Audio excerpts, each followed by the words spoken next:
And welcome into Nick at Night. I am Nicole Allshouse, joined by Mayor Nick Derzis. Today we're standing in a special spot because there's a big decision for Hoover just around the corner. Yeah, Nicole, we're standing here at Stadium Trace, Phase 1. As you can see, all the momentum out here. Great place. And now we've got a decision to make, City Council a decision to make on Phase 2. And I want our citizens to really understand what we've negotiated. And the guy that's negotiated this for our City Administrator Brian Muenger, is here with us today. And we're going to keep this very simple. We want to be very direct to let citizens know exactly what's at stake. It's always been full transparency here with Mayor Nick Derzis and with the City of Hoover. So let's go see Brian. Okay, thank you.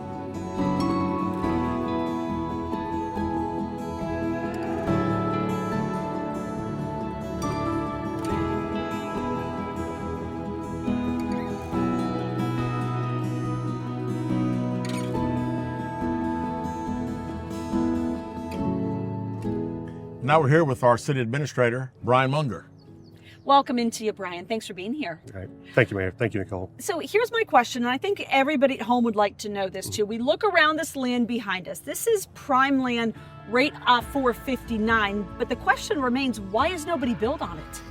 Now, the tough reality is this land is very difficult to develop. It's a former U.S. Steel property. They actually used to mine coal right here on the land, and it's riddled across this entire property with at least 9 vertical shafts that have to be remediated before any work can be done on the property. And all in, to get this property ready to build is going to be around $42 million.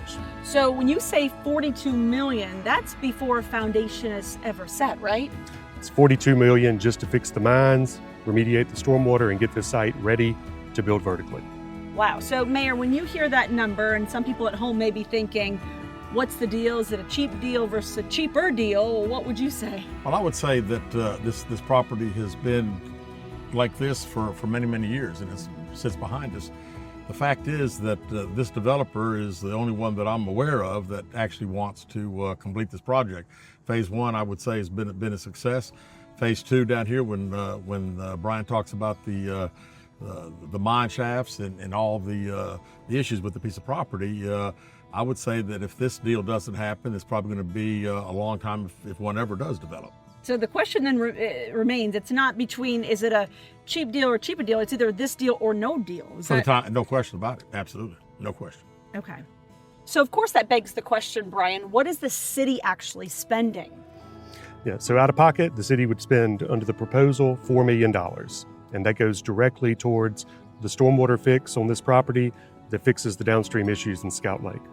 Okay, so $4 million for the city, and then what accounts for the rest? So the rest of the proposal, you've heard the number $28 million. Yes. That includes the $4 million. That counts towards the total development incentive. But the entire remainder of that sum is paid out incrementally on a performance basis over the next 20 years as this development makes money for the city. Okay, and when you hear those numbers, Mayor, what are your thoughts? Well, first of all, it is a fix for Scout Lake. It's $4 million up front, which we'll get back within the first 4 to 5 years. The buffer that we're given is really something that we heard from residents, and it's something that's non-negotiable. Fixing Scout Lake's non-negotiable. Those are things that we feel that need to take place. So this whole community, and if this for some reason does become Phase 2, it's going to be just another amenity for the city. So it's a solution, and it's writing that one check. One check, exactly. And Mayor, I remember when we did our Nick at Night series during the election, you always said Hoover is open for business, and this is really an extension of that. It is an extension of that, and again, we're here today. I'm hoping soon that we're going to be at the Galleria, we're going to be at Patton Creek. Just because we're here today doesn't necessarily mean that we don't have other things happening. To me and with Brian, we've been meeting with people every week and talking about different things. And we ran on economic development, and this is the first phase. And again, this is a decision the City Council make, and I guess we want to hear our citizens and their citizens' input, what they think.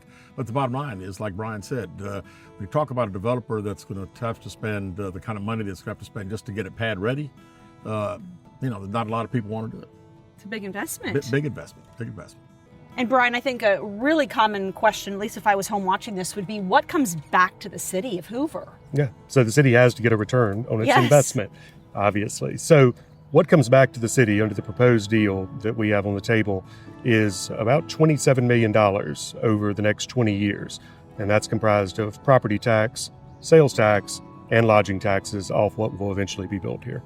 Okay, and this, when you hear those numbers, Mayor, you automatically, I know, think schools, right? Think about schools. Sure. You know, when you consider the next 20 years, really the biggest winner is our city school system. You're looking at over 20 years, if everything goes as we assume it will, we're talking about $25 million. And absolutely no risk for the school system. So when you're looking at $25 million over 20 years with no risk, I think it's a pretty good deal. That's a good ROI. Good. And let's talk about this because we can look at phase one, right? That already shows that it works. And I think that's comforting, right? Yeah, absolutely. So post-development, since phase one got to completion, the property tax generation is up over 400%. Wow. Again, that's a benefit to the city, huge benefit to the schools.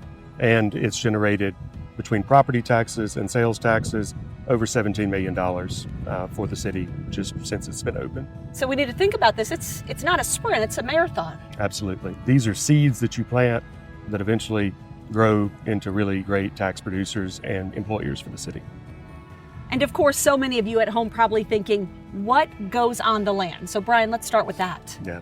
So the big things that people, I think, will be really interested to hear is that there's a new ambulatory surgical center on the land, a senior care home, which includes memory care, a concept called Chasing Aces, which is a premier golf course entertainment venue, and spots for a 200-room hotel, as well as other restaurant and commercial properties that are TBD currently. Well, that's going to be amazing for Hoover, and not only just the growth, but the jobs too, and that's important to you. How many jobs are we talking? Yeah, we're probably talking in the area of 500 additional jobs. So when we talk about 500 jobs, additional health care, the fix for Scout Lake, I mean, it's a lot of wins, I would say, a lot of wins. It's a big win for the city of Hoover. Big wins.